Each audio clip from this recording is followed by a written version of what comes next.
Okay, guys, we are now live on YouTube and we are going to start now our today's meeting. Hello and welcome everyone to today's meeting of Prayas Lodge, Ghaziabad. And as always, let us come together in bringing our minds together to invoke that universal oneness, the universal presence that is existing in each one of us, connecting all of us together all the time. The universal invocation. O hidden life, vibrant in every atom. O hidden light, shining in every creature. O hidden love, embracing all in oneness. May all who feel themselves as one with thee know they are also one with every other.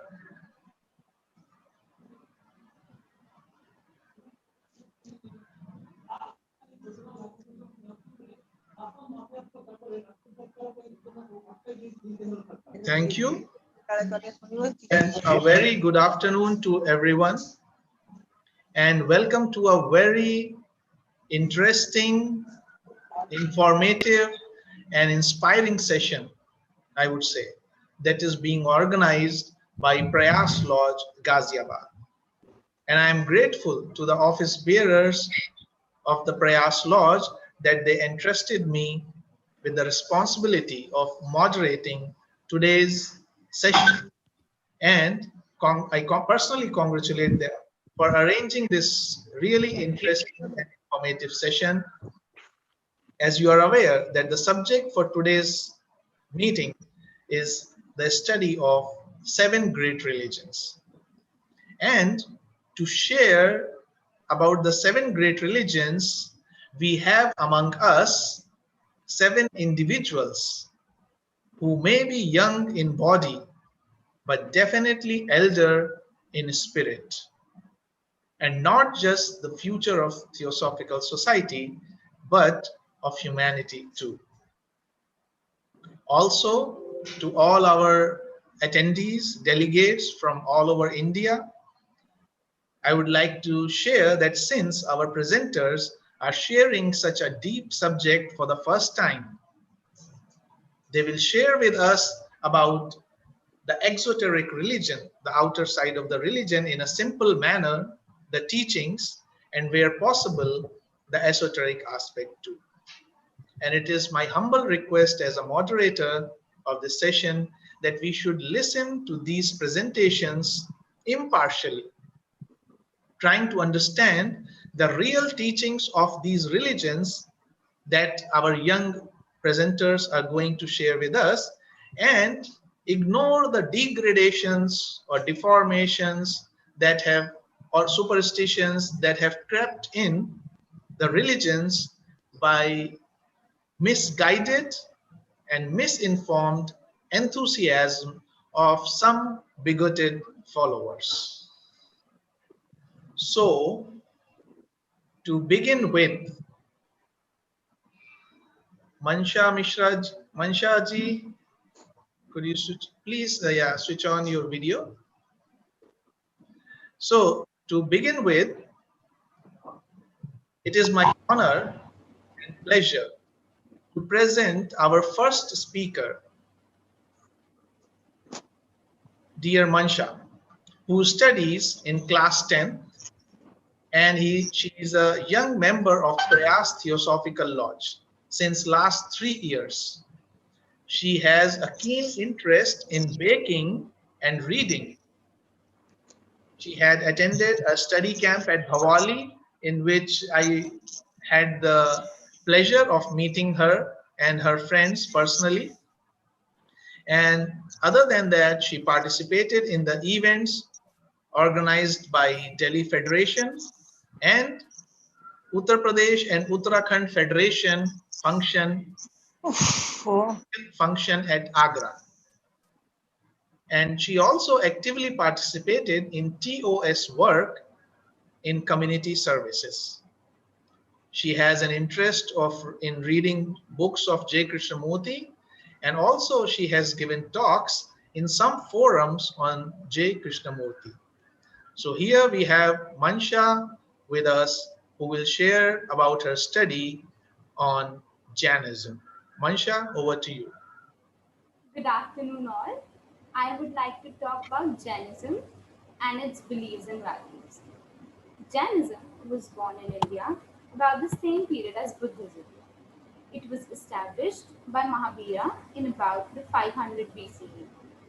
The aim of Jain life is to achieve liberation of the soul. Jains believe that animal, plants, as well as human beings contain living souls. Each of these souls is considered of equal value and should be treated with respect and compassion. Jains believe in reincarnation to attain ultimate liberation, which means escaping the continuous cycle of birth, death, rebirth, so that the immortal soul lives in the state of bliss forever. Devout Jains take five main vows: ahimsa, which means non violence, satya, meaning the truth, asatya, meaning not stealing, brahmacharya, sexual continence, and aparigraha, which means non possessiveness. These principles have affected Jain cultures in many ways, such as leading to a predominantly vegetarian lifestyle. Jains are strict vegetarians and live in a way that minimizes their use of the world's resources. The famous prayer said by the devout Jains is the Namo mantra, which means I bow in reverence to the Arihants. I bow in reverence to the Siddhas. I bow in reverence to Acharyas. I bow in reverence to Upadhyayas. I bow in reverence to all sadhus. This fivefold salutation destroys all sins and amongst all auspicious things. The three main religions of around 500 BC were Hinduism, Jainism, and Buddhism. They had a few learnings in common, which are: all three religions share a notion of karma as the actions of individual that determine their future births, yet has attached unique connotations to the concept. This is also true with the terms such as dharma, meaning the religious path, yoga, the ascetic discipline, yajna, which means sacrifice or worship. This Sanskritic discourse has shaped the religion and philosophical speculations as well as the polemics of each of these religions. We can sum up Jainism in a phrase that we find in the Sutra Pratanga, that man, by injuring no living creature, reaches the nirvana, which means peace. The foundation of this religion is peace. Peace between man and man, peace between man and animal, peace everywhere and in all living things. A perfect brotherhood of all that lives. Such is the ideal of Jain, that he endeavors to realize upon the earth. Jainism is a religion of self help. There are no god or spiritual beings that will help human beings. The three guiding principles of Jainism, the three jewels are the right belief, right knowledge, and the right conduct. Jainism rejects the idea of a creator deity, the responsible for manifestation, creation, or maintenance of this universe. According to the Jain doctrine, the universe, its constituents, soul, matter, space, time, and principles of motions have always existed. All the constituents and actions are governed by universal natural laws and perfect soul. An immaterial entity cannot create or affect a material entity like the universe. In Jainism, godliness is said to be the inherent quality of every soul. This quality, however, is subdued by the soul's association with the karmic matter. All souls who have achieved a natural state of infinite bliss, infinite knowledge, infinite power, infinite perception are regarded as God in Jainism. Thank you.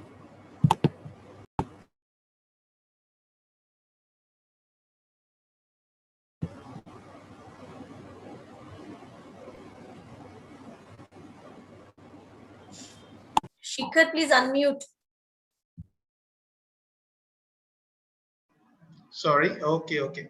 Thank you, dear Maisha, for such a wonderful presentation on the teachings of Jain religion, which is to achieve liberation of the soul with a belief in reincarnation, and that peace or non-violence is a very important concept in Jainism, and a perfect brotherhood of all that lives. And such is the ideal of Jain that he endeavors to achieve on upon earth. And the last part, what you said of self-reliance. Jainism is a religion of self-help, which goes hand in hand with the ideal of universal brotherhood and self-reliance in theosophy. Thank you so much once again. Our next speaker is Bhomik. Bhomik, can you switch on your video? So, okay, I can spotlight you.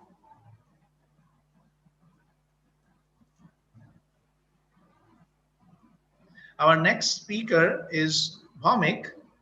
He is studying in class 9 and also, of course, is a member of Prayas Theosophical Lodge. He likes playing games and programming in his free time. He has attended study classes and meetings of the lodge and has participated in group discussions actively. He will share with us about his study on Christianity. So, Bhamik, over to you, please. Greetings of the day to everyone present here. Today, I will be delivering a short speech on Christianity. Before we start, let us know about the history of Christianity.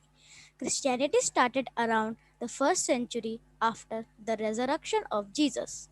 He was a Jewish teacher, and his followers believed that he was the Son of God himself. Christianity is the religion that is based on the birth, life, death, resurrection, and teaching of Jesus Christ. This makes Christianity unique. All religions exhort or strongly encourage man to reach God and seize hold of Him through his efforts and work.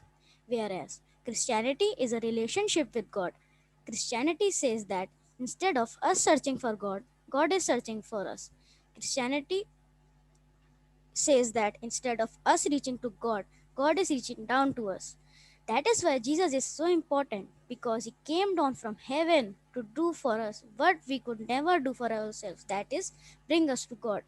Let me bring some ideas from other religions. As per Judaism, to get into heaven, you have to be righteous and you have to engage in deeds of loving kindness to others. To attain nirvana in Buddhism, you have to walk the Eightfold Path.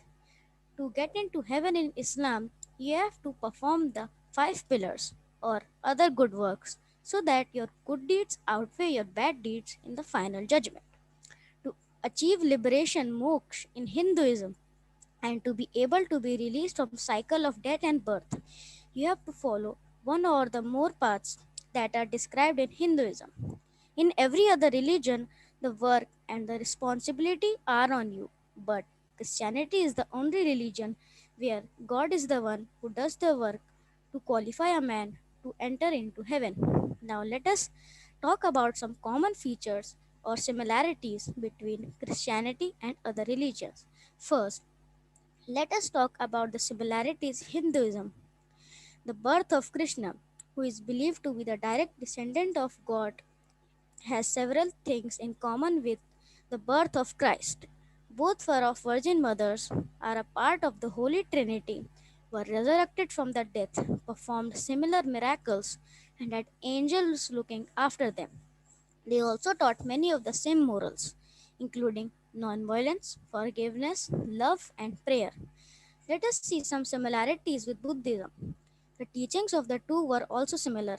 They both advocate what has come to be called the Golden Rule: treat others as you wish to be treated.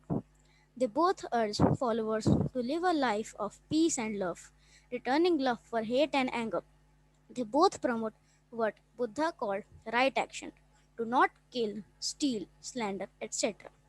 They both stress the importance of helping others. Now let us talk some Christianity's similarities with Islam. Both Muslims and most Christians believe that Mary was a virgin and that Jesus was born miraculously. They both believe that Satan and his evil ways are real and that one day Jesus will come from heaven. They both believe in one God and both believe that Jesus walked this earth. Christianity was born within the Jewish tradition and Islam developed from both Christianity and Judaism. While there have been differences among these religions, there was a rich cultural interchange between Jews, Christians, and Muslims that took part in Islamic Spain and other places over centuries. The oneness of God is referred in the Old Testament, and Jesus also reminds his followers of importance of believing in only one God. The oneness of God is a central Christian belief as it reflects the oneness of the universe God created. Christians believe that universe follows one set of rules. So with this I would like to conclude my speech on Christianity. Thank you for giving me your kind attention and time. I highly appreciate it. Thank you.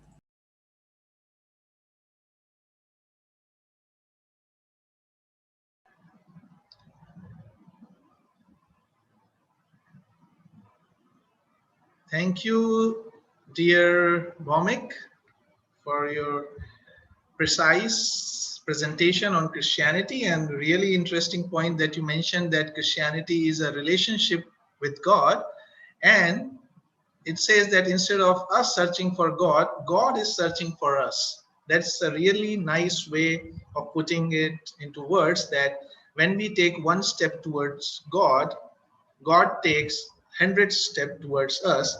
And later on, maybe when we go in deep teachings or study, you will find that this God is no one else but the divine spark within all of us. We all are gods, as said in Bible, that God made man in his own image. Also, as you said, that many of the same morals are taught by different religions, including Christianity, of non-violence, forgiveness, love, and prayer. And very importantly, which in present times we need to implement, is treat others as you would wish to be treated. Thank you so much again, dear Bhawnik. And now I would like to request Pranshi to switch on her video.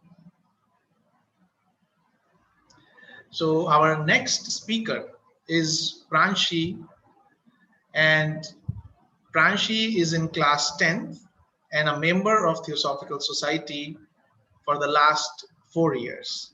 And she was a member of Shankar Lodge, Delhi earlier, and then moved to Prayas Theosophical Lodge, Ghaziabad in 2017. And she has a very great interest in art, music, and dance, as we also saw in one of the events a couple of days back. And what is not written in her introduction, which I would like to add personally, that she is a very good cricket player, as I know, and she has played at several levels. And she has, other than that, she has participated in theosophical meetings and events in Delhi Federation, Uttar Pradesh and Uttarakhand Federation of the Indian section, and at international headquarters of Theosophical Society in Adyar. She has actively participated in TOS work in community services, and she will share with us about her study on Islam. Pranshi, over to you. Thank you, Brother Shikhar. Good afternoon, all. I will give a brief talk on Islam. Islam means surrender, and its central idea is a surrendering to the will of God. It is a monotheistic religion teaching that Muhammad is a messenger of God. Muslims consider the Quran in Arabic to be the unaltered and final revelation of God. Like other Abrahamic religions, Islam also teaches a final judgment with the righteous rewarded in paradise and the unrighteous punished in hell. From a historical point of view, Islam originated in early 7th century CE in the Arabian Peninsula in Mecca. There are 5 pillars of Islam. They are some basic acts in Islam considered mandatory by believers and are the foundation of Muslim life. The ritual obligations of Muslims are called the 5 pillars. They are acknowledged and practiced by Muslims throughout the world, notwithstanding their disparities. They are viewed as compulsory for individuals who genuinely wish to pursue a life like that which Muhammad led, which was a prudent and mindful life. Each of the 5 pillars is alluded to in the Quran, though in various chapters. Further insights concerning these commitments are given in the Hadith. The 5 pillars are Shahada, profession of faith, Salah, prayer, Zakat, almsgiving, Psalm, fasting, and Hajj, pilgrimage. Like other religions, Islam holds certain practices to be standard. However, that does not imply that all individuals who regard themselves as Muslims necessarily observe them. Individual participation can vary depending on the individual's faith. For example, not every individual must pray every day, keep the fast, go on Hajj, or donate extensively to charity. According to Islam, God is transcendent. Therefore, Muslims do not attribute human forms to God.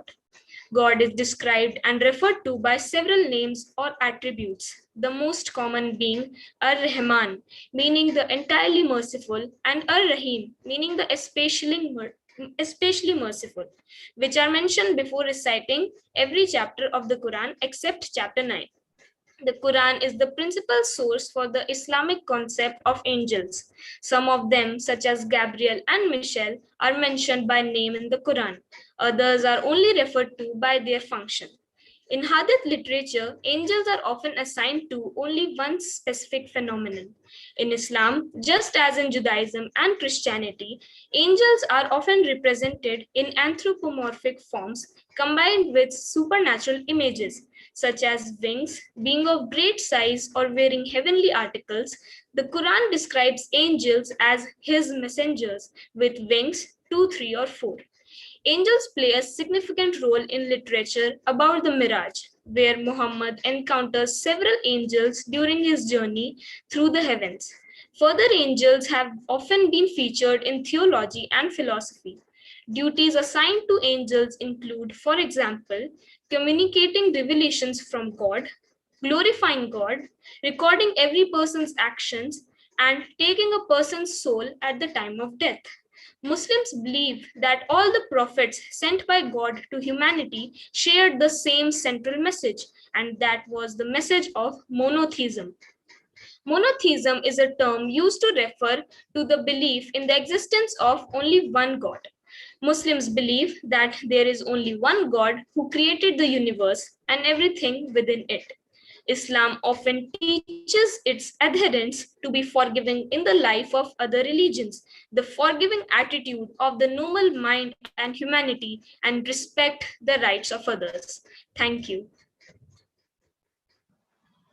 Thank you, dear Pranshi, for expressing your study and brief explanation about Islam. That Islam means surrender, and its central idea is surrendering to the will of God. That when individual will merges with the divine will. And the reason why the Muslims do not attribute human forms to God is that God is transcendent. And the most important thing, that Islam often teaches its adherents or followers to be forgiving in life of other religions, the forgiving attitude of the noble mind and humanity, and respect the rights of others.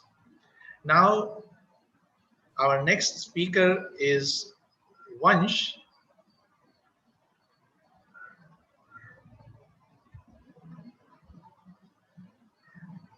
And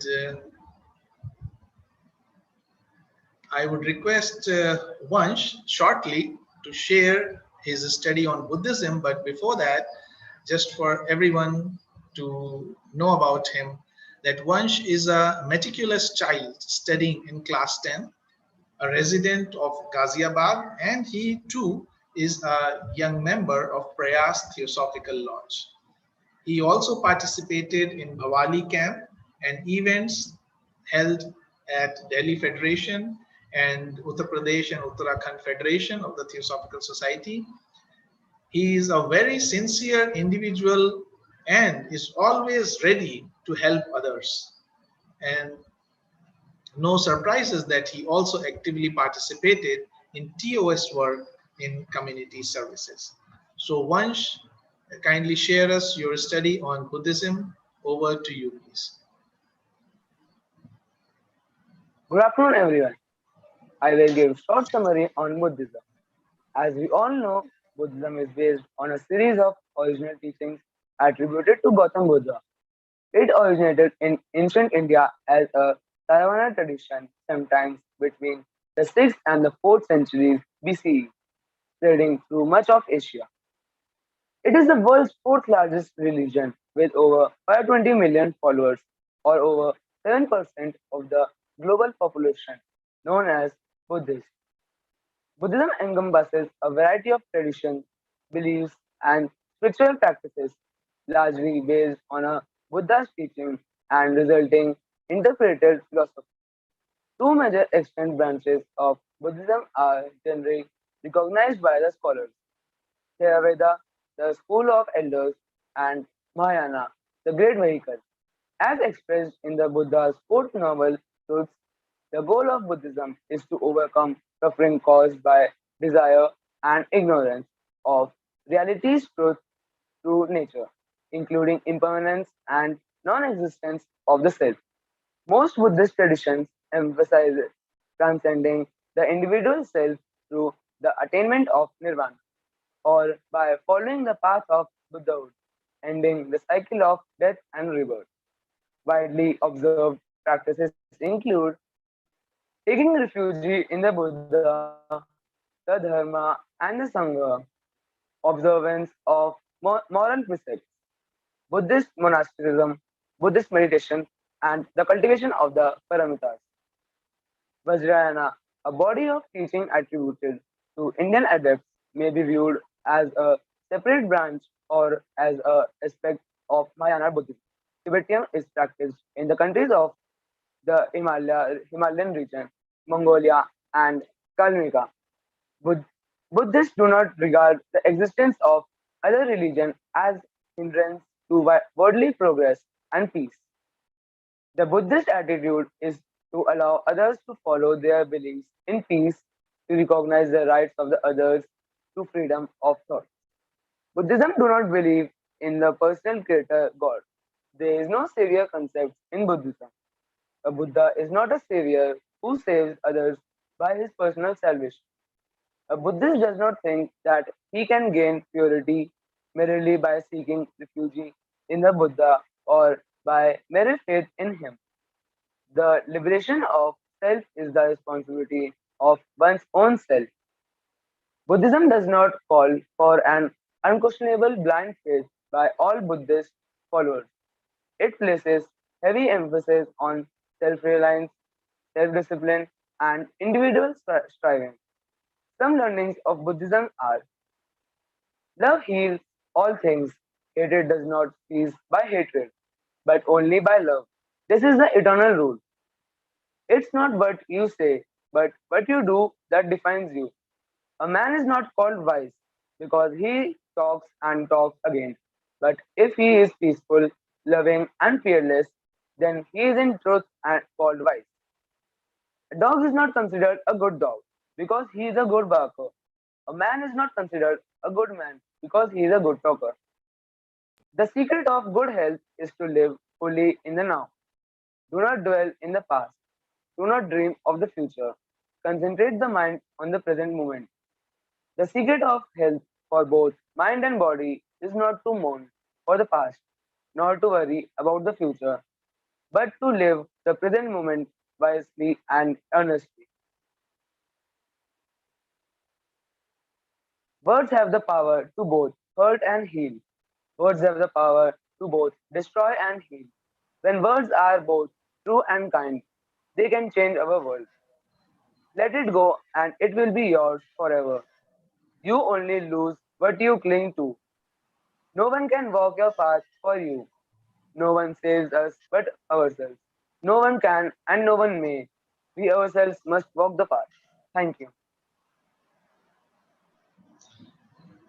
Thank you, dear Vansh, beautifully expressing about Buddhist religion, or rather we can say the teachings given by Buddha about the Four Noble Truths, and that the goal of Buddhism is to overcome the suffering, which often we blame it on others, but actually the real cause, as shared by you, is the desire, our own desire and ignorance of reality and the true nature of this world, which includes the impermanence and non-existence of the self.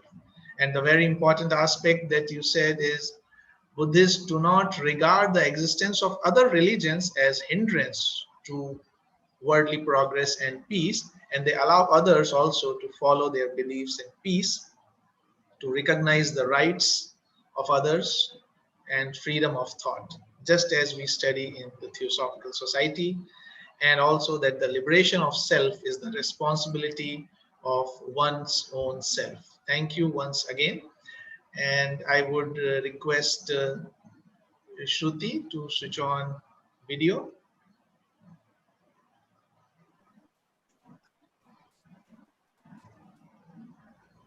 Welcome, Shruti. So it's very obvious that our next speaker is Shruti.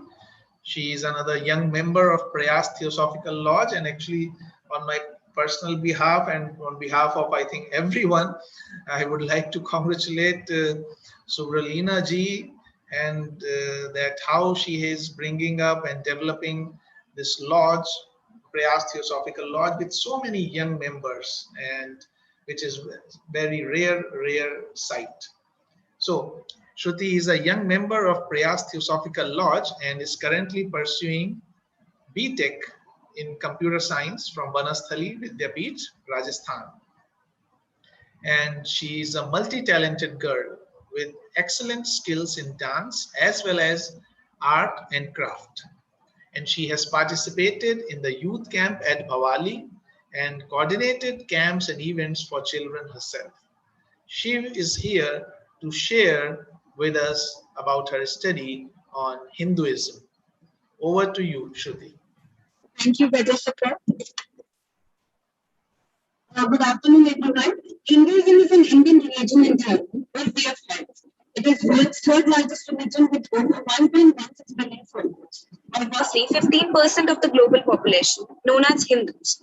The word Hindu is an exonium, and while Hinduism has been called the oldest religion in the world, many practitioners refer to their religion as Sanatan Dharma, the eternal way, which refers to the idea that its origin lie beyond human history, as revealed in Hindu texts. Another, though less fitting self-designation, is Vedika Dharma, the dharma related to the Vedas. Prominent themes in Hindu beliefs include the four Purusharthas, the proper goals or aims of human life. First, Dharma, which is ethics or duties. Second, Artha, which is prosperity or work. Third, Kama, desires or passions. And fourth, Moksha, liberation, freedom from the cycle of death and rebirth, salvation, as well as Karma, action, intent, and consequences, and Samsara. Hinduism prescribes the eternal duties such as honesty and refraining from the injuring living beings, ahimsa, patience, forbearance, self-restraint, virtue, and compassion, among others. Hindu practices include rituals such as puja and recitations, jap, meditation, family-oriented rites of passage, annual festivals, and occasional pilgrimages. Along with the practices of various yogas, some Hindus leave their social world and material possessions and engage in lifelong sannyas, monasticism, in order to achieve moksha. Most religions have the following things in common: a supreme being to worship, sacred texts for instructions, a golden rule to follow for instructions on how people should relate to others, a pilgrimage that may or may not be required by some religion. Hinduism is different from many religions because it has no specific beliefs that everyone must agree with to be considered a Hindu. Instead, it is inclusive of many different, sometimes contradictory beliefs. Hinduism can mean different things to everyone who practices it. Those specific beliefs can vary from person to person. Hinduism has a broad range of values and rituals that people generally follow. Some examples of values that are important in Hinduism include being honest and patient and not hurting other living beings. There are a few beliefs in Hinduism. The first one is believe in one universal soul. Hindus believe in a universal soul known as Brahman or universe, a formless, genderless source of all reality. The second one is believe in an immortal individual soul. In Hinduism, souls are known as Atma. Actions of a soul while in a body have effect on that soul's next life. When you die, your soul moves to a next another body. This is known as transmigration. The kind of body soul moves next is determined by karma. The third one is believe in karma. Karma is action, usually good or bad actions that affect society. For Hindus, karmic actions in the past affect today, and actions today affect the souls in future. The fourth one is believe in moksha.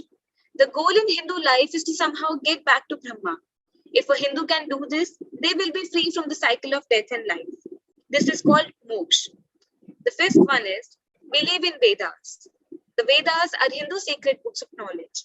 There are 4 of them, and Hindus believe that these were divinely relieved to ancient Hindu sages. The sixth one is believe in cyclical time. For Hindus, there are no beginnings or endings. Time is a series of cycles, each cycle containing ages or yugas: Krita, Tirtha, Dwapar, and Kali Yuga. Added together, the 4 yugas total about 4.32 million years. At the end of each cycle, declining human mortality lead to total destruction of reality. The 7th one is believe in Dharma. Dharma maintains balance in the universe. As long as everyone in the universe follow Dharma, everything will be fine. Each being has its own Dharma. A lion's Dharma is to kill and eat antelope, whereas a king's Dharma is to rule well.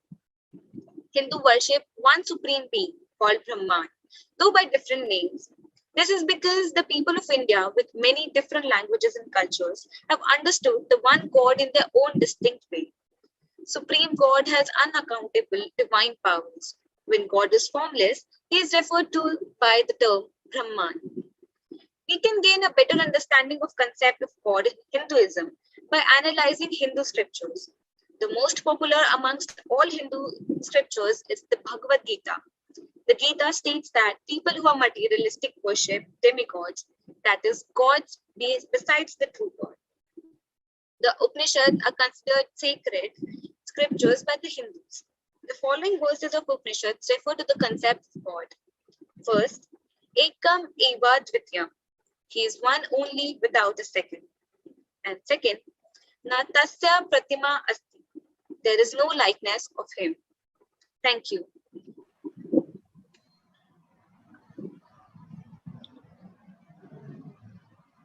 Thank you so much, Shruti, for your sharing on Hinduism and bringing out the various significant aspects of Hinduism, the belief in the universal soul and the immortal individual soul, belief in karma, moksha, and reincarnation, belief in Vedas, Upanishads, and the cyclical time that at the end of each cycle, due to natural curves and tendencies, there is a period of manifestation and then there is a period of destruction or obscuration. And also very important point that you made in the end was belief or understanding of Swadharma. as you said, every person, as our Colonel Kailash also often mentions, that every person has his own, her own syllabus. So we cannot compare ourselves to anybody else. Each individual is a unique individual. They have to do their swadharma or follow their syllabus, and trying to realize that divinity is everywhere. Thank you so much once again. And I would now add Smriti Sagar. So welcome. Our next speaker is Smriti Sagar. Smriti Sagar is a software engineer at Noida, and also he is a member of Prayas Theosophical Lodge for the last 3 years, and he has participated in the youth camp at Bhawali. I still have some very good memories of that camp, and also he has participated in meetings in the Delhi Federation. He has coordinated the meetings of the Prayas Lodge, and his main interests are in painting and reading books. And he will be sharing with us his study about Sikhism. Over to you, Smriti Sagar. Thank you, Brother Shikhar. Good afternoon, all. Sikhism is an Indian religion found in the Punjab, a state in the northwest region of India. The members, known as Sikhs, call their faith Gurmat. Sikh religion was founded by Guru Nanak during 15th century in the form of 10th Gurus in India. The 10th Master Guru Gobind Singh ended the personal Guruship and proclaimed Guru Granth Sahib as the last Guru forever. Sikhism does not believe in the worship of gods, God and goddess, stones, statues, idols, pictures, tombs, or cemeterium. Only one God, the formless, is to be glorified. The Gurus preached Sikh religion strictly as monotheistics, which believes in none other than one supreme being only. Guru Nanak and his successor, Gurus, were strict monotheists. They disapproved of the worship of idols and a belief in reincarnation of God. It is believed that God is without form, color, mark, or lineage, and therefore cannot be installed or established as an idol. In Sikhism, God has been identified by different names, which originated in various religious and linguistic traditions. Allah, Khuda, Qadar, and Karim are from Muslim and Arabic traditions. Brahman, Paramatma, Bhagwan, Ishar, and Pari derived from Hindu and Sanskrit traditions. The unity of God finds expressions in Nirguna and Sarguna, or manifest, or as transcendent and immanent, which establish the relationship between the human and the sublime, between the man and the divine. God himself transforms into creation, changing his Nirguna from to Sarguna form. The one, while manifesting himself as many, does not lose his oneness, but essentially and substantially or existentially remains one. He is one in his being and one in his activity. Thus, the one, however, ever remains the one in his transcendence as well his immanence, and also the one behind both transcendence and immanence in the super unity of his being. That one is Nirankar, the unformed one. He is the Akar, the form. He is Nirguna without qualities. Anti-Sarguna with qualities. Nirantar within all.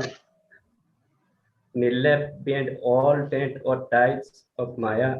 Gopal invisible, unmanifest.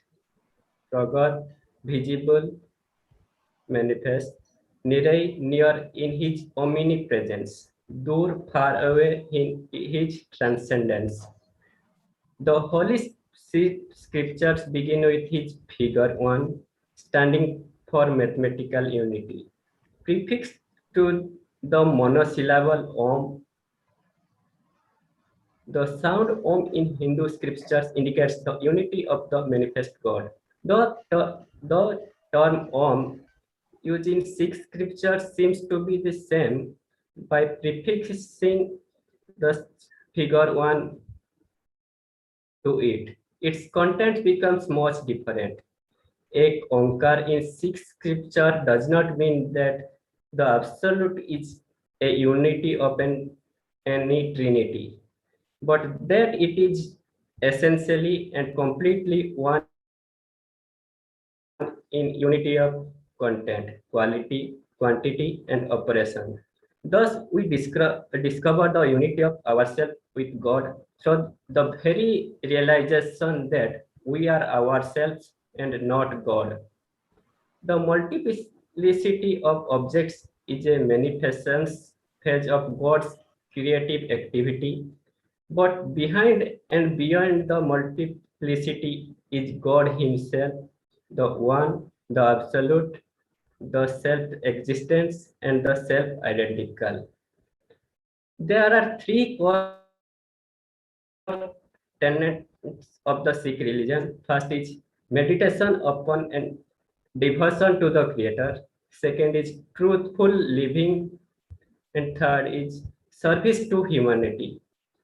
Sikhs are made to uphold the values of honesty, compassion, generosity, humanity, integrity, service, and spirituality on a daily basis. Sikh simply means seeker of truth.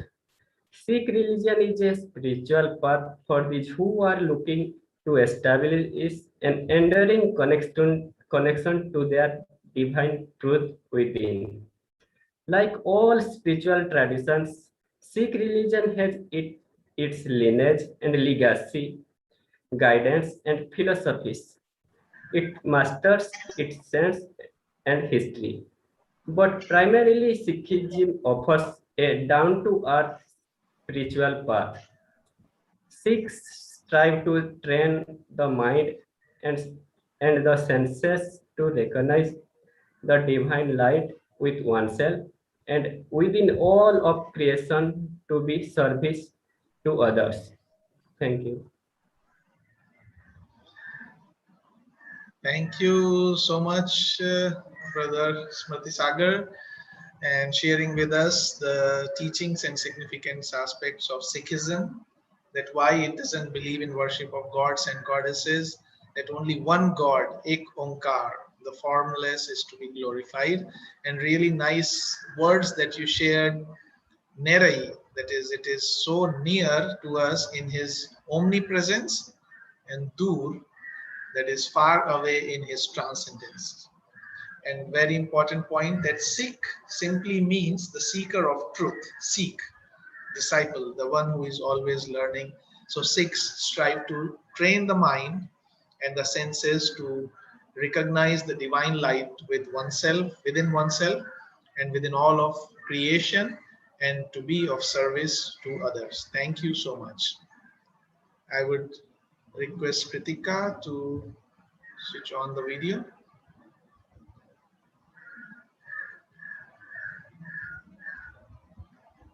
Our next speaker is Kritika. Kritika is an engineering student who is pursuing her BTech final year in mechatronics, which I understand to be mechanics and electronics combined. And she's doing this from Banasthali, Vidyapith, Rajasthan. And she's a native of Ghaziabad and a young member of Prayas Theosophical Lodge. She is a trained classical dancer also, and she likes to travel around the world and explore new things. She has participated in the youth camp at Bhavali and actively taken charge of coordinating camps and events of younger members and anchoring of meetings. She will share with us about her study on Zoroastrianism. Over to you, Kritika. Thank you so much, Brother Shikhar, for such a nice introduction. Namaste, everyone. Myself, Kritika Goyal, and today I'll speak about my study on Zoroastrianism. So, Zoroastrianism. It is one of the world's oldest living religions and has its own origin in the distant past. It developed about 3.5 years ago from the ancient Indo-Iranian religion that was once shared by the ancestors of nomadic herdic tribes and that later settled in Iran and northern India. Zoroastrianism thus shares a common heritage with the Vedic religion of ancient India and Hinduism. It is, in fact, this geographical distinction that separates the two branches of Zoroastrianism, the Parsis being those who live in India and the Gabars being those living in Iran. These two have different histories but share common Zoroastrianism beliefs. Zoroastrian believes in the teachings of their prophet Zoroastra or Zoroaster in Greek, or namely the Avesta, which is the Zoroastrian sacred text containing the Gathas, which are the series of hymns written by Zoroastra conveying his teachings.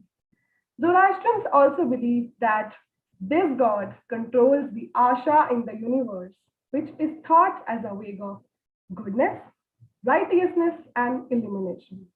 This force ends a Haramazda who controls it are thought to combat the evil and the obscuring force Draj, and the evil spirits and Angira main who controls it. Asha is often represented or seen as being fire or light, while Draj is represented by darkness. This aspect of Zoroastrianism is why it is interpreted to be a dualistic religion, but that one that leans on the notions of opposites in the world. It is also believed in Zoroastrianism that after death, it is decided whether or not you should go to heaven or hell, which also exists in the religion by weighing your good and bad deeds. Zoroastrians are not required to congregate anywhere to practice their religion aside from their own home. But there are a few fire temples used widely for public worship. Fire temples were introduced to faith long after its creation. However, demonstrating the lack of emphasis on public duties, a fire temple is known to contain an altar that is meant to burn eternally, representing Asha. In Zoroastrianism, water and fire are agents of ritual purity, and the associate purification ceremonies are considered the basis of ritual life. In Zoroastrian cosmogony, water and fire are relatively the second and last primordial events to have been created. And scripture considers fire to have its own origin in the waters. Both water and fire are considered life-sustaining, and both water and fire are represented within the precinct of a fire temple. Zoroastrians usually pray in the presence of some form of fire, which can be considered evident in any source of light. And the culminating rite of the principal act of worship constitutes a strengthening of the waters. Fire is considered as a medium through which spiritual insight and wisdom are gained, and water is considered as the source of that wisdom. Zoroastra thought of a single god at a time when multiple gods was being worshipped. This supreme power is referred as Ahura Mazda, the spirit who art everlasting. He created the twin spirits, Pentamenu and Angramenu, Ahriman, the former beneficent choosing truth, life, and light, and the latter destructive choosing deceit, darkness, and death. The struggle of the spirits against each other makes up the history of the world and is reflected in the choice between good and evil that humanity constantly faces. Zoroastrianism's core teachings include follow the threefold path of Asha, Hamta, good thoughts, Haksata, good words, and Havarsta, good deeds. Charity is a way of maintaining one's soul aligned to Asha and spread happiness. The spiritual equality and beauty of men and women alike. And fourth, being good for the sake of goodness and without the hope of reward. The religion states that active and ethical participation in life through good deeds, formed from good thoughts and good words, is necessary to ensure happiness and keep chaos at a bay. This active participation is a central element in Zoroaster's concept of free will, and Zoroastrianism as such rejects extreme forms of asceticism and monasticism. So here I end up my speech. Thank you so much everyone and have a nice day. Thank you so much, Kritika, for sharing with us so much in such a vital way the teachings and some history of Zoroastrianism. And it's good to know that it shares a common heritage with the Vedic religion of ancient India and Hinduism.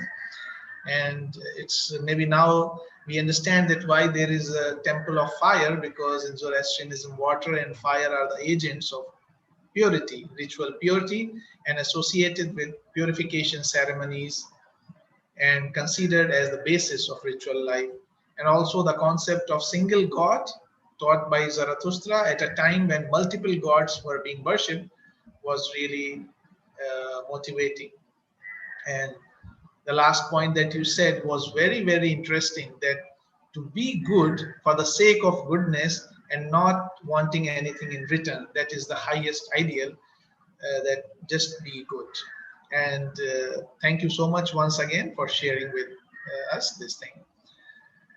And now with this we come to the end of this session, wonderful session in which all our young brothers and sisters share their study about the 7 great religions. And before we proceed to close this session, is there anyone from our delegates or our attendees who would like to share something, some thoughts on these presentations, or if you have any questions or any notes, please, you are most welcome. This is the time.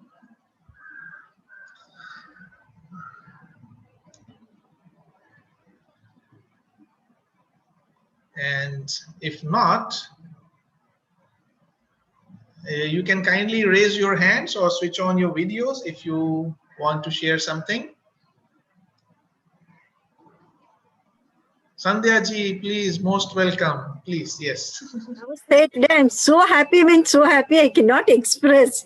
All budding theosophists are so eager, and they really, the way they explained about the religions, about oneness, it's really great. Yes, yes. Religion, same thing. This is the main basic. The core of theosophy itself is from all religions. And today, so many youngsters are really grabbed what exactly that particular religion wants to give to this world. That is what they have shared. I'm so happy. Thank you. Thank you. Thank you so much. God bless all of you. Really. Theosophy, around it continues. Irrespective of what it comes. It doesn't matter. Definitely. Very good. All the best. Congrats. Thank you. Thank you so much for all our youngsters. That is Sandhya Rani ji from Bangalore, who has just shared her views upon your presentations. And I guess all of them are very shy, so that immediately after their talk, they have switched off their cameras.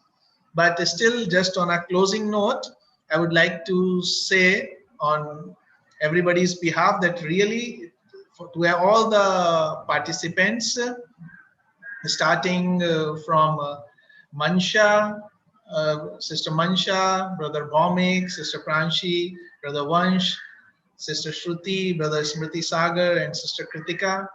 All of you have presented in a very vital way. So why not I can add all of you in the spotlight, and we will have a good thumbnail for the video later on.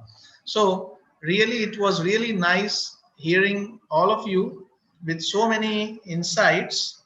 And Once your video is off, can you please switch on? Thank you. And it was really nice, and all our best wishes and good wishes, as you heard from Sister Sandhya Rani ji from Bangalore, that you know, it feels nice to see all the youngsters coming together and making these presentations and sharing in such a fraternal atmosphere. So all our best wishes to you later on when you study deeper about these religions, that what is the stand of theosophy about religions. Because theosophy is not a religion, but actually it is the source of all religions. And it says that all the religions actually have come from the same source. Now you might think that how is it possible? They are so diverse, no? That somebody does like this, somebody does like this, somebody does like this. How can that be?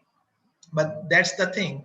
When you go in the deeper teachings in depth, you will find all the religions say the same thing. And that can only happen if they come from the same source. But that's for later. And later means also at this point, the similar subject is taken next week on 13th June in Prayas Theosophical Lodge, same time 3 p.m. by Brother U.S. Pandeji, President of Uttar Pradesh and Uttarakhand Federation. And the subject will be Brotherhood of All Religions. Today you have presented all the religions separately. He will be talking about what is the source, how all the religions converge, and what same message all of them are giving. So I think that would be a very interesting session also. And now I guess there are no more comments or any feedbacks. So let us close, let us proceed. Vibhaji, you want to say something? Please, your, Okay. yes. Yes, audible. I want to personally congratulate all these young participants who have delivered their thoughts with so much clarity. And as you mentioned in the beginning, that the distortions which have come into the religion, they will go away if these young minds come forward with the true view and the true understanding of all religions. So congratulations to all the young participants, and especially to Subhralina ji, because she is the one who is really bringing them forward. And thanks to you for your wonderful hosting. Thank you. Thank you, Sister Vibhaji. It's always a pleasure. And on behalf of Prayas Theosophical Lodge, I would like to thank all our delegates who took time off their busy schedule, and all the participants, our presenters, young participants, that they prepared with so much sincerity and diligence and presented in front of us. Now, let us proceed for the closing. And for closing, let us come all together, just as we did in the beginning. We invoked that universal presence. So now that we had that presence among us, let us try to share it with everyone in this manifestation, and so that we also go from unreal to real and everybody may be happy. So I think those who know the shlokas can do it with all your willpower and thought power and feelings. And those who do not remember can just simply listen and follow. Om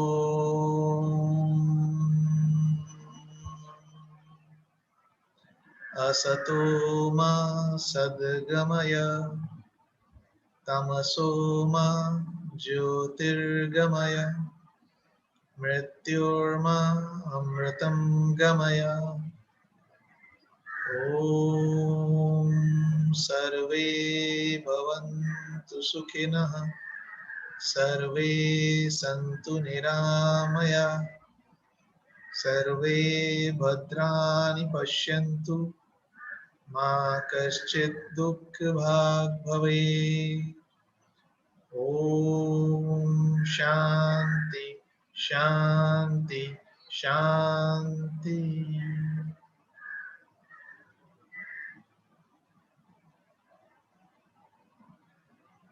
Thank you once again.